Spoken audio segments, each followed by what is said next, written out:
Bueno, queridos estudiantes, muy buenas, ¿cómo están? Me place poderlos tener nuevamente aquí conmigo en esta sesión. Vamos hoy a continuar con esta parte de todo lo que tiene que ver con los materiales y los procesos de transformación. En la última diapositiva de la sesión anterior habíamos quedado en cómo el acero, dependiendo del nivel de carbono que tenía en su estructura, pues básicamente se modificaba su estructura y tenía o adquiría nuevas propiedades y dejaba algunas. Es así como, por ejemplo, vemos que si el acero tiene bajas concentraciones de carbono, pues digamos que esta se convierte en dúctil. Si el acero tiene eh, medios adición de carbono, presentaba ya un poco más de tenacidad y resistencia.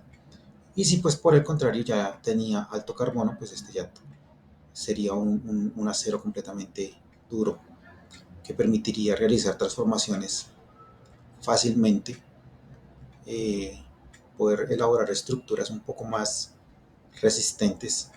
Sin embargo, vuelvo y le repito, va cambiando su composición, por ende va cambiando también sus propiedades que le permitirían, en este caso, si tiene un alto nivel de carbono, ya no sería tan dúctil, es decir, no lo podríamos maniobrar tan fácilmente.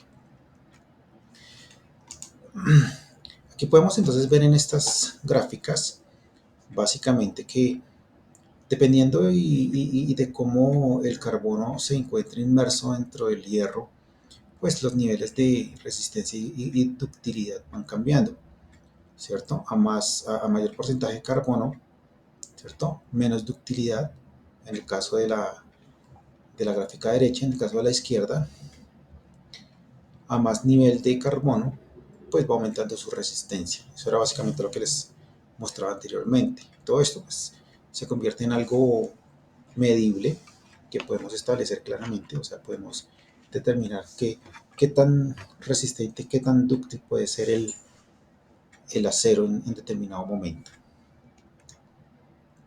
Vamos a sumergirnos un poco más hacia la parte micro a lo molecular.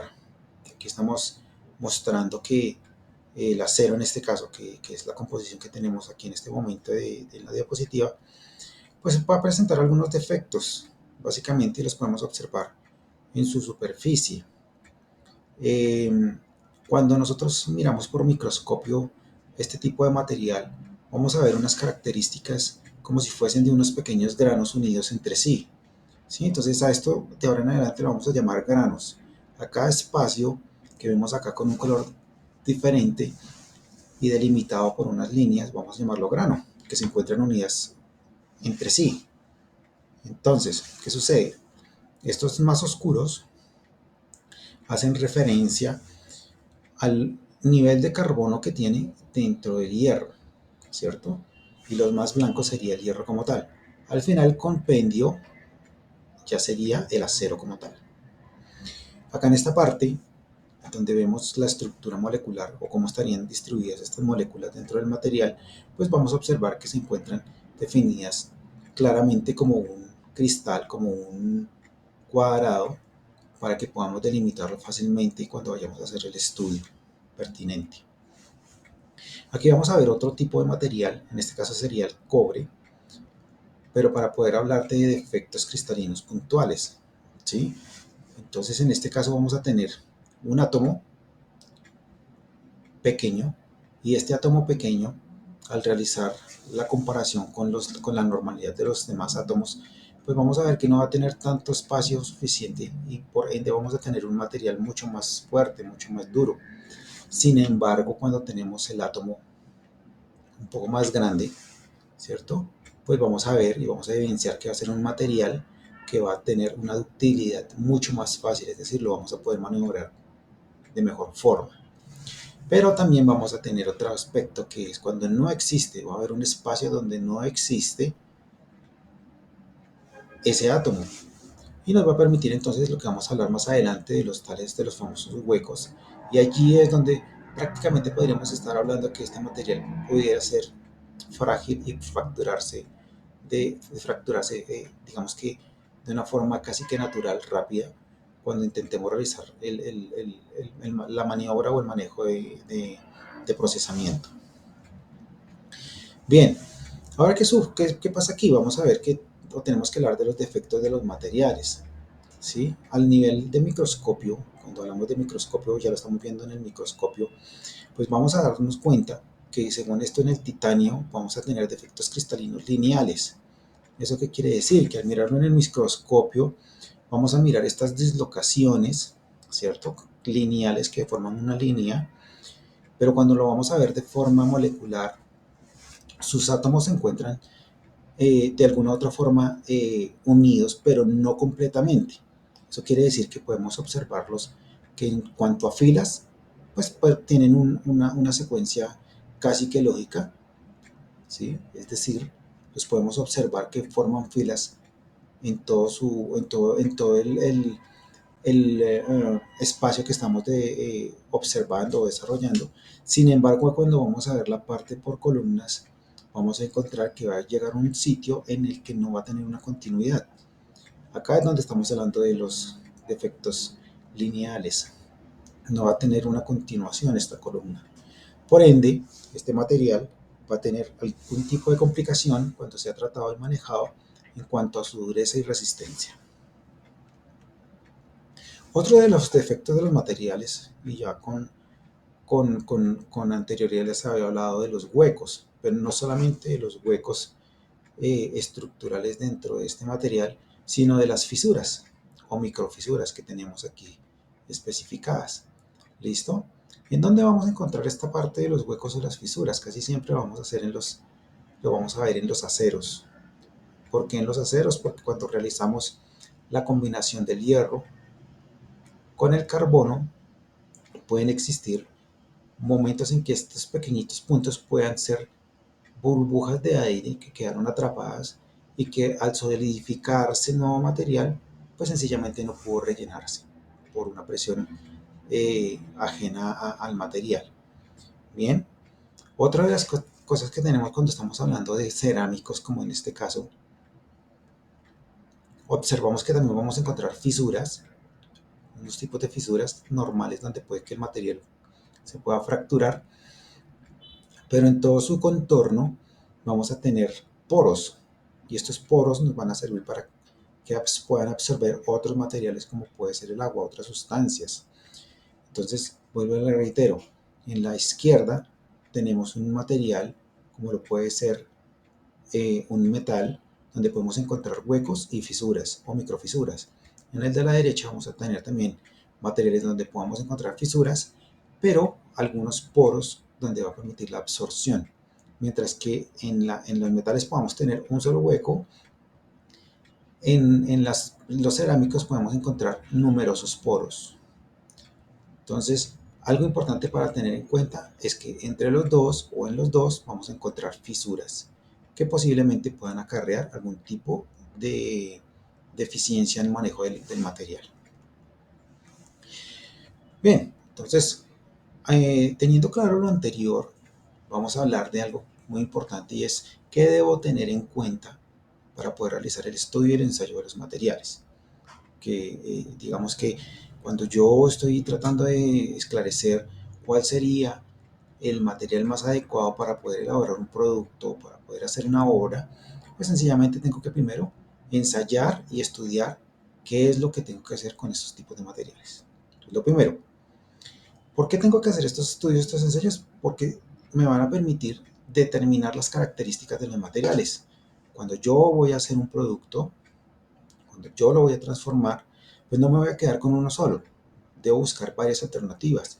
Y dentro de estas alternativas, pues básicamente es saber qué características tienen uno del otro, para que así me pueda permitir tomar una decisión adecuada al momento de elaborar lo que yo requiero. Otra cosa importante, se realizan para juzgar si el material cumple con las propiedades especificadas. Ya lo vimos con anterioridad. Puede existir la posibilidad que yo necesite un material dúctil, un material que sea de fácil transporte, un material que sea duro, o sencillamente un material que permita realizar la transferencia de calor o que me permita que sea un buen conductor de electricidad. Entonces, sencillamente lo que yo hago es ir a buscar cómo desarrollo y cómo estudio estos materiales y el que mejor se acople a las necesidades que tengo, pues poder utilizar. Otra cosa importante es que deben formar parte de los procedimientos para el control de la producción, es decir, que sean fácilmente controlables, materiales que ya los haya caracterizado con anterioridad y que me permitan de alguna otra forma saber cómo los tengo que procesar mediante una carta de control. No se les olvide que aquí están jugando o tenemos en juego el control de calidad. Entonces, ¿cómo debería yo procesar todos estos materiales? De alguna otra forma para poder tener un estándar en la producción de bienes o servicios, dado el hecho de que te estemos manejando materiales específicos. Otra cosa importante para el estudio del ensayo de estos materiales es que pueden ser destructivos o no destructivos. Cuando hablamos de destructivos o no destructivos, estamos hablando de cómo estos materiales puedan tener una disposición final adecuada. Destructivos, es decir, que yo los pueda minimizar y poder volverlos a llevar a un proceso productivo para poder elaborar otro tipo de productos. ¿De qué estamos hablando? Del vidrio, de los envases de vidrio, de todo aquello que tiene que ver con cristales, que nuevamente los puedo, eh, digamos que recopilar o reciclar para llevarlo nuevamente al proceso mediante algunos procesos específicos.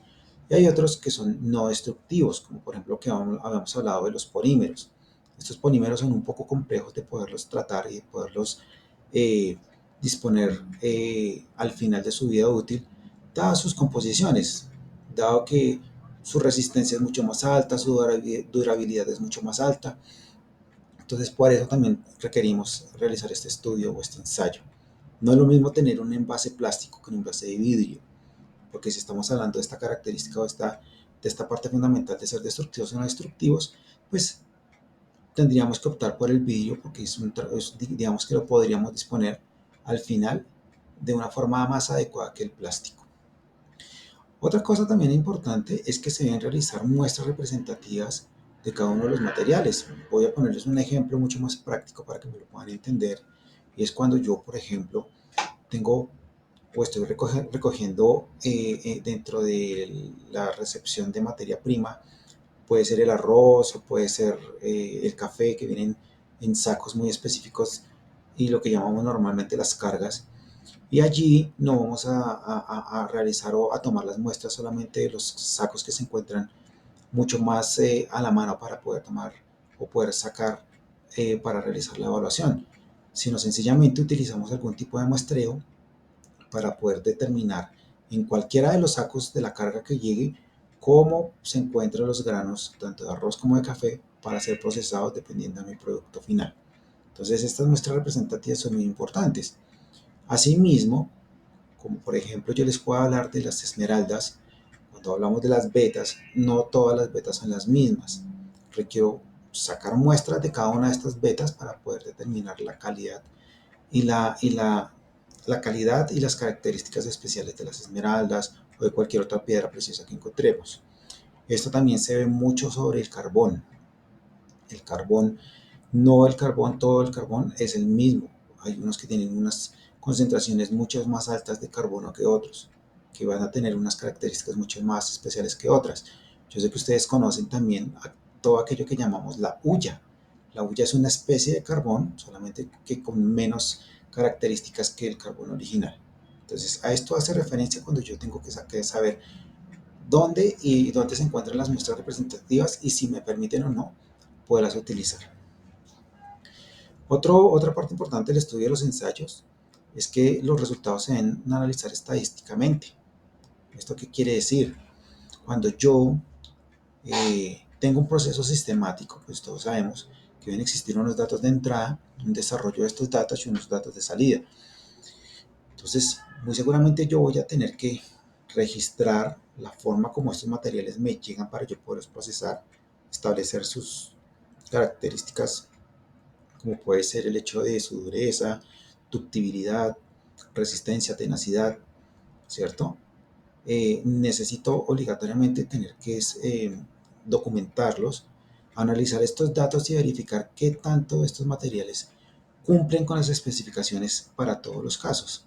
Y al final Pues sencillamente, como ya los he estudiado y ya he realizado los ensayos, obtener y poder buscar las materias primas o los materiales adecuados para poder realizar procesamientos. Bien, ¿dónde yo elaboro estos estudios y estos ensayos? Básicamente hay dos sitios. El primero se hacen en laboratorios, ya lo vamos a ver con unas herramientas y unas tecnologías adecuadas, o básicamente en obra. En obra significa que es en el mismo sitio del yacimiento, en el mismo sitio donde se esté sacando el material para poderlo llevar a ser procesado. O sea, no siempre yo debo realizar estudio de ensayo en laboratorio, o no siempre yo debo hacer estudio y ensayo en el sitio de extracción. Es algo muy importante. Entonces, así como yo les estaba hablando de dónde teníamos que hacer estas pruebas, estos ensayos, también tenemos que hablar que existen unos equipos y unos procesos normalizados. Es decir, tener que utilizar algunos reactivos específicos a nivel generalizado para poder determinar qué tan dúctil, qué tan duro, qué tan resistente, qué tan tenaz es un material, y aplicar las herramientas y los equipos adecuados también para poder realizar las mediciones que se requieren. Entonces es así que, pues para hacer estos estudios y ensayos, casi generalmente en algunos ejemplos que les voy a mostrar, los tenemos ejemplificados de tal manera que debamos desarrollarlos adecuadamente. Entonces, por ejemplo, la tracción de aceros, es decir, donde se elabora estos aceros, mirar qué tan, digamos que, cómo cumplirían con cada una de estas características para poder tener un acero de alta calidad.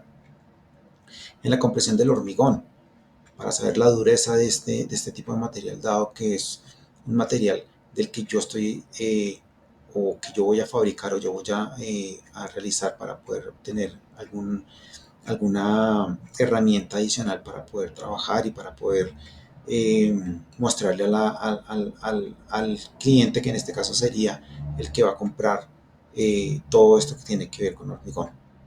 La flexión de la madera, que es muy importante poder determinar hasta dónde podríamos tener maderas adecuadas para poder ser procesadas. Las densidades agregadas, la viscosidad de los asfaltos. Esto es muy importante, dado que no todos los suelos son los mismos en cada uno de los sitios, sino que deben cumplir con las especificaciones necesarias. Esta viscosidad de asfaltos es básicamente la fórmula o lo blando que puede ser el material en determinado momento. También se puede observar en el desgaste de las baldosas. En algún momento nosotros hemos ido a algún almacén de estos grandes de supermercados, de tiendas de productos de construcción, donde básicamente nos están mostrando, nos están diciendo que debemos realizar o escoger el tipo de material que vamos a utilizar. Algunos que pueden presentar de tráfico alto, tráfico medio, tráfico bajo, y dependiendo de estos tráficos, pues vamos a tener algunas características como el hecho de vida útil o sencillamente desgaste de este material. También en la compresión de ladrillos, composición química de cementos, penetración de asfaltos y petrográficos. Este estudio de ensayo es muy importante porque nos va a guiar o nos da la carta de navegación con el hecho de poder ir a buscar y el hecho de poder tener adecuadamente el material que vamos a procesar en un determinado momento. Esas son algunas máquinas, no son todas. Estas, por ejemplo, son máquinas de ensayo. Estas máquinas nos van a permitir determinar eh, características o componentes específicos de cada uno de los materiales que vamos a hacer. Aquí encontramos entonces presión, vamos a encontrar fuerza, vamos a encontrar resistencia, y esto pues básicamente lo hacemos en un laboratorio con estas máquinas de ensayo. Estas ya son otras que nos van a permitir medir o tener, son dispositivos de medición en los que vamos a tener máquinas como el hecho de poder determinar la rigidez de un material, la elasticidad de un material, la cantidad de calor que pueda soportar en determinado momento, o la cantidad de electricidad que puede pasar por cada una de sus moléculas antes de dispersarse o antes de producir algún tipo de energía adicional, como podría ser la calorífica. Ustedes se han dado cuenta que si yo coloco, por ejemplo, una resistencia que es cerámica, y si le hago conducir electricidad, pues en determinado momento empieza a producir calor. Entonces esta energía eléctrica se va a transformar en energía térmica. Entonces son dispositivos que nos permiten realizar estas mediciones específicas. Ya tenemos otras máquinas que nos van a detallar un poco más estos materiales y básicamente lo vamos a hacer mediante la observación. Entonces casi siempre y desde hace mucho tiempo utilizamos la parte óptica, y esta parte óptica se mira o se puede medir mediante escalas de milímetro o micrómetros. ¿Listo? Es lo que conocemos como los microscopios convencionales. Estos nos van a permitir determinar algunas características de estos materiales, no de forma tan interna ni tan profunda, pero sí vamos a poder mirar qué estructuras y qué características puedan ser interesantes para los materiales. Ya viendo otro tipo de dispositivo, pues tenemos los electrónicos. Estos ya son un poco más potentes, mucho más fuertes en el momento, en el dado caso de poder detallar y observar estos materiales, perdónenme. Ya vamos a tener mediciones de micrómetros a nanómetros, es decir, ya vamos a poder casi que llegar a la parte molecular de los materiales y determinar cómo se encuentran sus enlaces, pero sin embargo lo que nos va a permitir es ya detallar con mayor exactitud cómo puede comportarse un material eh, en condiciones muy específicas. Por último ya tenemos el más especializado, que es el atómico, y se llama atómico de fuerzas. Ya mide eh, por medio de escalas de nanómetros o Armstrong, y ya cuando hablamos de esto es que estamos prácticamente viendo los átomos que posee cada uno de los materiales. Con anterioridad veíamos que podíamos observar las disposiciones tanto en filas y columnas de estos átomos. Ahora ya con estos tipos de herramientas de dispositivos podremos establecer cuántos átomos se encuentran por áreas específicas de material, y así determinar también la calidad del material dadas las especificaciones necesarias. Bien, esta es una modelación numérica de los materiales. Esta modelación nos va a servir para poder hacer predicciones, básicamente. Entonces, la principal predicción que encontramos nosotros y que se encuentra publicada es la tabla periódica. Entonces, ¿cómo funciona? Entonces, vamos y miramos, encontramos un material específico, ya lo tenemos determinado, hacemos el yacimiento y hacemos una generación de su microestructura utilizando uno de los anteriores dispositivos que ya hemos visto con anterioridad en la anterior diapositiva. Tan pronto realizamos un mapeo, ¿cierto? Y elaboramos una estructura, una microestructura en 3D para poder mostrarlo, para poder definirlo. Asimismo ya le podemos entonces dar una caracterización específica dentro de la tabla periódica. Ustedes saben que ahí vamos a encontrar puntos de ebullición, cuántos enlaces tiene, cuál es su configuración electromagnética, para luego darle un nombre específico.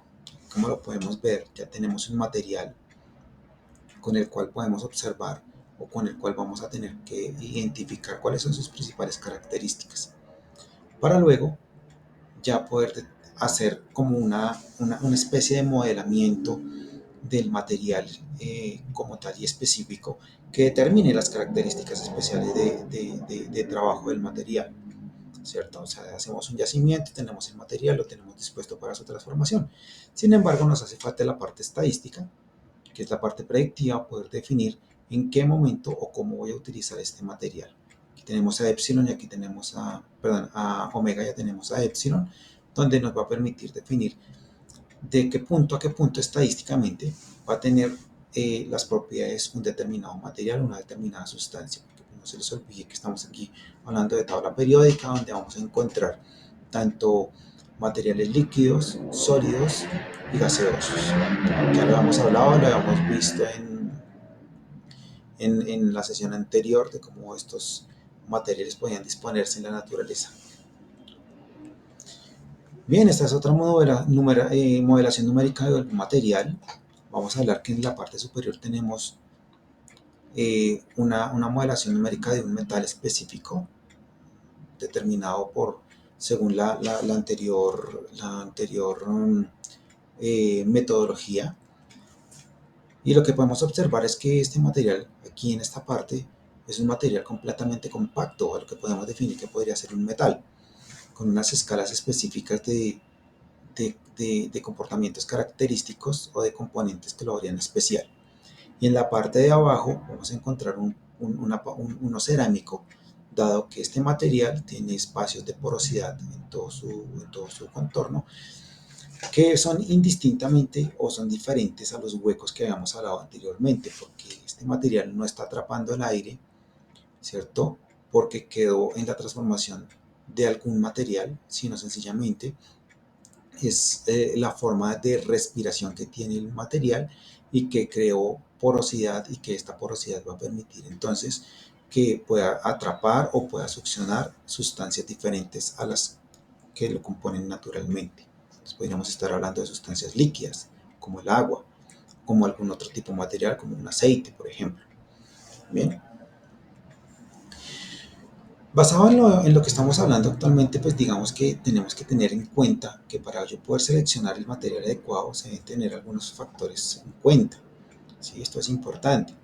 Entonces, lo primero que vamos a tener que verificar es el tipo de solicitud o de solicitación a que estará sometido.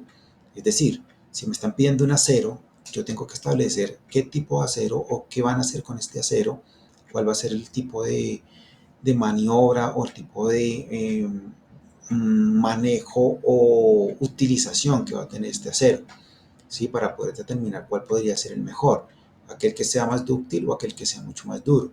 Entonces es importante saber para qué va a ser utilizado este acero. Condiciones de agresividad del medio ambiente, eso es algo también muy importante.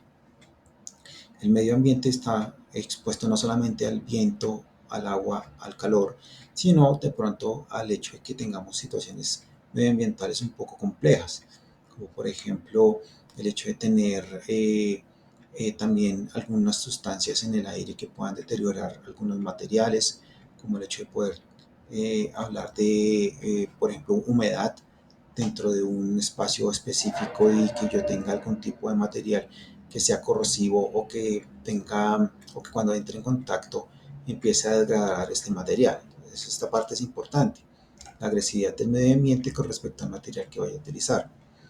Las condiciones climáticas también son muy importantes como un factor especial.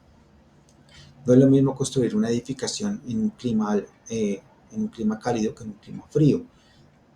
Básicamente, si vamos a realizar algún tipo de edificación en un clima cálido, pues vamos a tener que buscar materiales que sean suaves y que sean materiales que sean térmicos de alguna otra forma, que sean, digamos que puedan absorber este calor y puedan tener o dar un bienestar al interior de lo que estamos desarrollando. Si es una edificación, estamos hablando de la madera, podríamos estar hablando incluso hasta del plástico.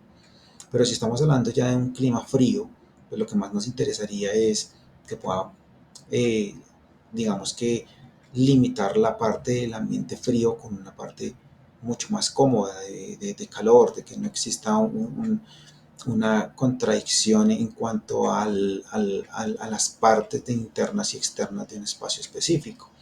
Entonces, esta parte climática se hace importante, se hace necesaria que la pueda manejar dentro de los materiales.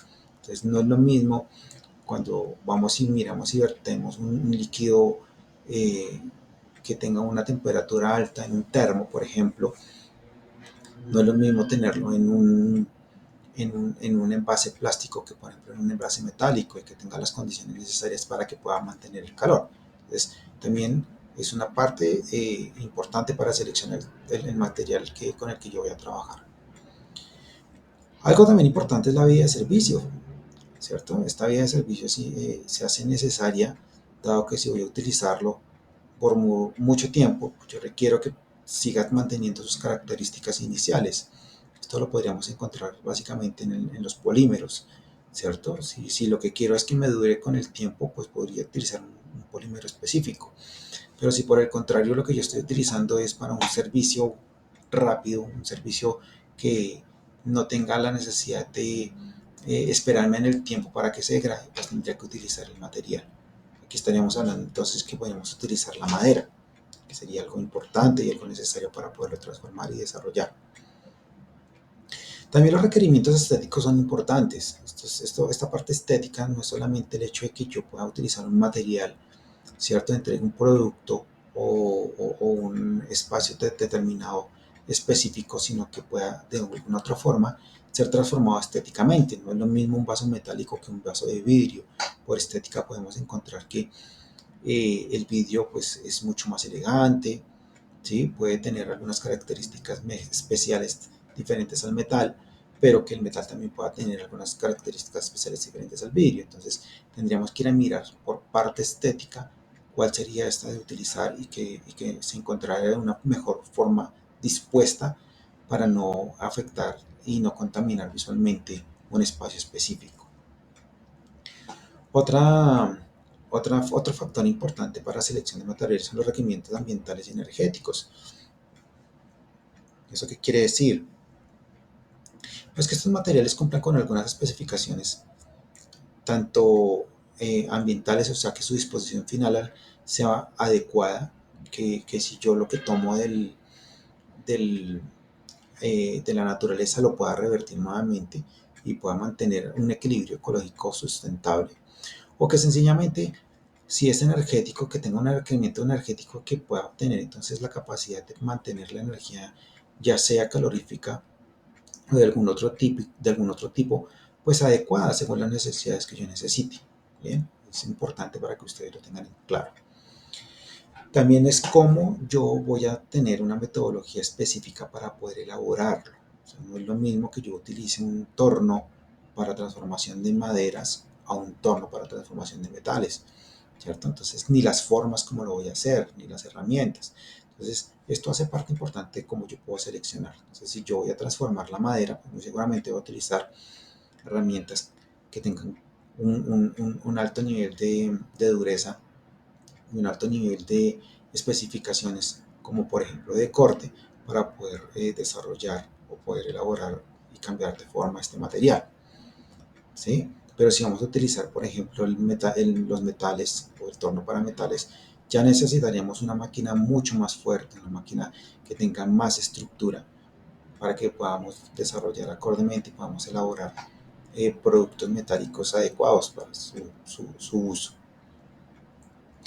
Que también que los tiempos de ejecución de la obra, o sea, que tengamos de alguna otra forma eh, poder establecer que es mucho más práctico si elaborar algún material o elaborar un producto eh, o con plástico, con madera o con piedra, con un metal específico.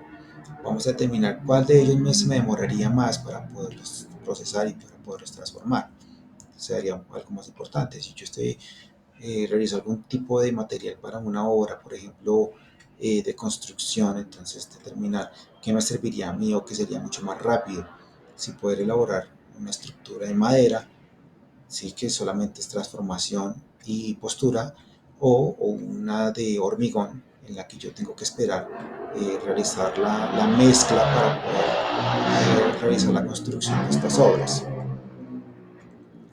Otra cosa importante es la calificación de la mano de obra. ¿Eso qué quiere decir? Que la mano de obra es muy importante y debe estar calificada. No es lo mismo poder maniobrar el metal que poder maniobrar el vidrio o que poder maniobrar la madera. Eh, Se requieren de técnicas especiales y se requieren de herramientas especiales con tecnologías especiales para poder hacer tratamiento. Entonces, básicamente esto es lo importante, calificación de la mano de obra. Un punto importante es también el factor del balance económico, es decir, si cuando yo utilice un material específico que tenga características similares, poder realizar la comparación, que me podría resultar mucho más económico y con mayor posibilidades de desarrollo eh, tanto de tecnológico, de mano de obra, de utilización, hecho de utilizar un material u otro. Y cómo estos los podríamos ejemplificar o cómo los podríamos ver según el mantenimiento que tengamos que hacerle. Entonces, El balance económico termina siendo importante. ¿Qué nivel o qué calibre, si lo estamos hablando de esta forma, qué calibre de acero podría yo utilizar para poder hacer, por ejemplo, un cajón, una gaveta, ¿cierto? ¿Para qué lo voy a utilizar? Si es necesario que sea en acero, si es necesario que sea en hierro, o sencillamente podría ser uno que fuese en madera. Entonces es importante poder tener en cuenta todos estos factores. Y así podríamos encontrar muchos más, otros tipos de factores que me permitan realizar, determinar qué material utilizar. Sí, no solamente los que acabo de nombrar, también pues existe la posibilidad que puedo utilizar un material u otro dependiendo de cómo soy aceptado en el mercado, ¿sí? Cómo mi producto es aceptado en el mercado, si con las condiciones o con los materiales que yo estoy utilizando, pues terminaría siendo lo más adecuado para las personas.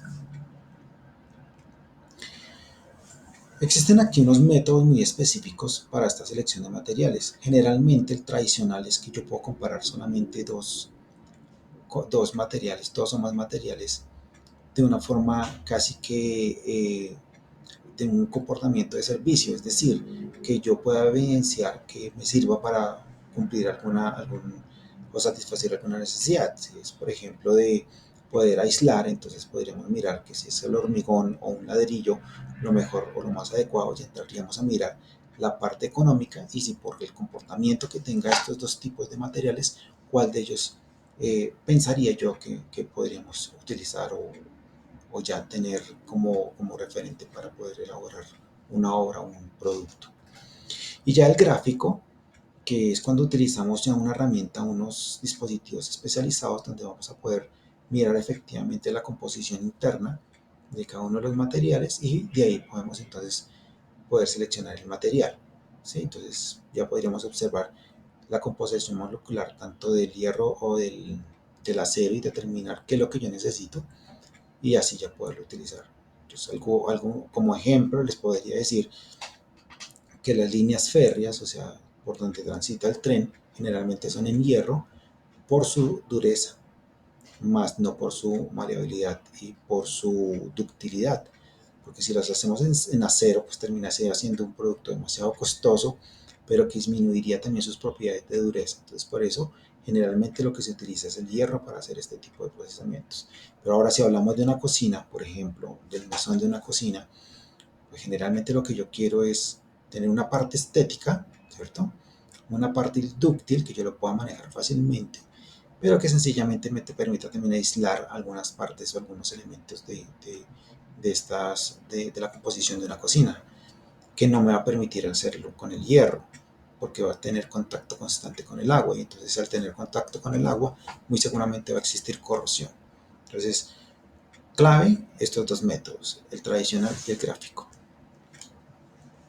Acá tenemos otros ejemplos, ya esto es a nivel molecular, cómo podríamos escoger. Esto pues digamos que lo hacen las grandes empresas para poder determinar los materiales que van a utilizar a transformar para la elaboración de productos y determinar cuál material van a requerir, pues, manteniendo sus características composicionales. Bien, también podemos utilizar otro que es la base de datos y los catálogos que se encuentran inmersos dentro de cada uno de los software. Aquí lo que vamos a hacer es que estos están eh, a disposición de las personas, donde lo único que yo hago es alimentar una parte de selección, determinar hasta dónde yo quiero tener una resistencia, dónde quiero tener una utilidad, y él sencillamente me va a arrojar el material óptimo para yo poder realizar la transformación. Bien, importantísimo, muy importante, las normas y especificaciones. Todo lo anterior, todo lo que hemos hablado anteriormente, pues va a estar regido por una normatividad y unas especificaciones, es decir, ya debió haber pasado por unas pruebas y unos ensayos, así como lo dice acá, mire, son documentos aprobados por un organismo reconocido que establece las características y propiedades que hay que cumplir en determinados productos, procesos o servicios, incluyendo los métodos de evaluación. Básicamente esto es como poner a prueba mi producto y normativizarlo, o sea, ponerlo a decir, listo, ya tengo un producto que cumple con las características que me va a resistir tanto peso, va a ser capaz de soportar tanta temperatura o tanta electricidad dentro de sus componentes. Entonces lo voy a normar, voy a decir que se deben elaborar materiales o se deben transformar materiales que tengan las características específicas. Entonces, no solamente estas normas nos van a cumplir con las especificaciones de cada uno, sino con normas de calidad. Entonces, yo como cliente requiero que el producto que voy a comprar pues, mantenga una calidad necesaria y específica. Eso pues, se hace importante y se hace que yo tenga la posibilidad de realizar esta transformación. También debe existir en el hecho de que por las normas y especificaciones debe haber un consenso tanto como de los fabricantes como de todos aquellos que van a realizar siendo los que hacen la disposición final, que son los consumidores, ¿sí? Y dentro de ellos pues vamos a tener otros que intervienen como la administración, los laboratorios y los centros de investigación. Todos ellos van a hacer las normas y especificaciones necesarias para poder trabajar los materiales que yo vaya a requerir.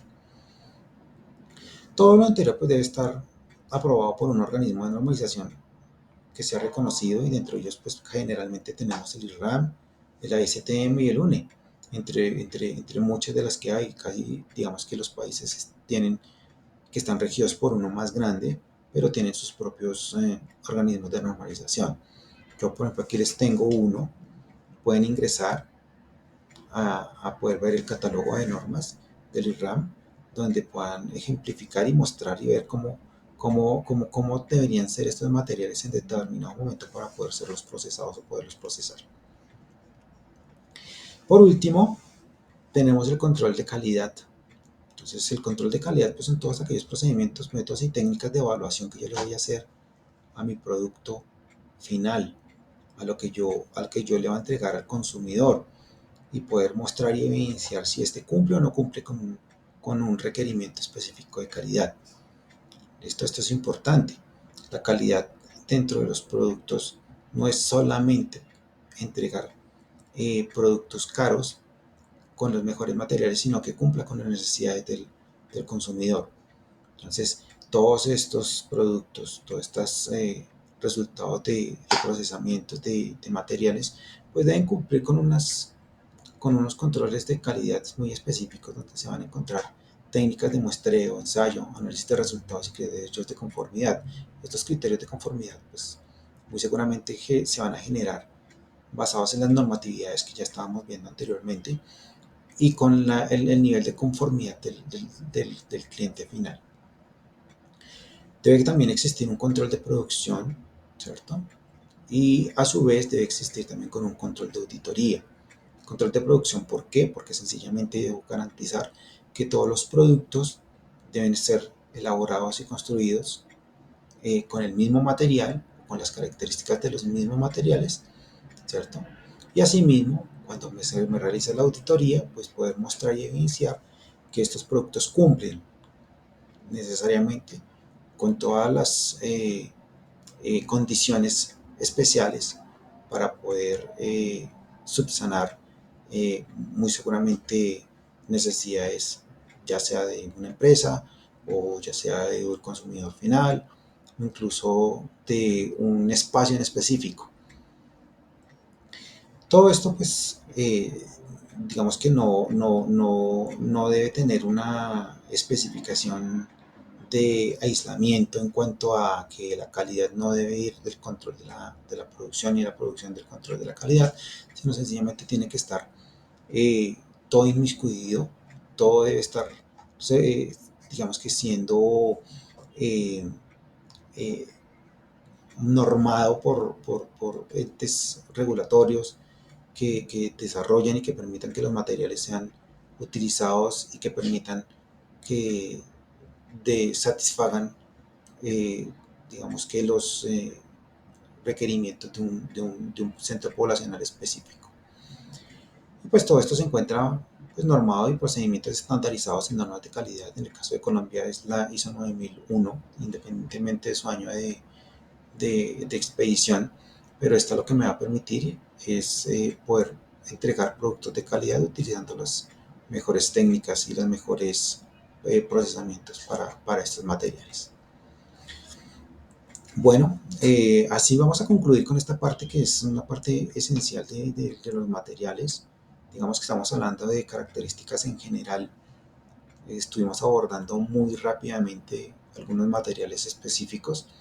Tendríamos que abordar muchos otros más porque no solamente tenemos que ejemplificar y mostrar que los materiales son los que acabamos de decir y hablar, no existen muchos más materiales que han venido saliendo y que han venido mostrando sus nuevas cualidades.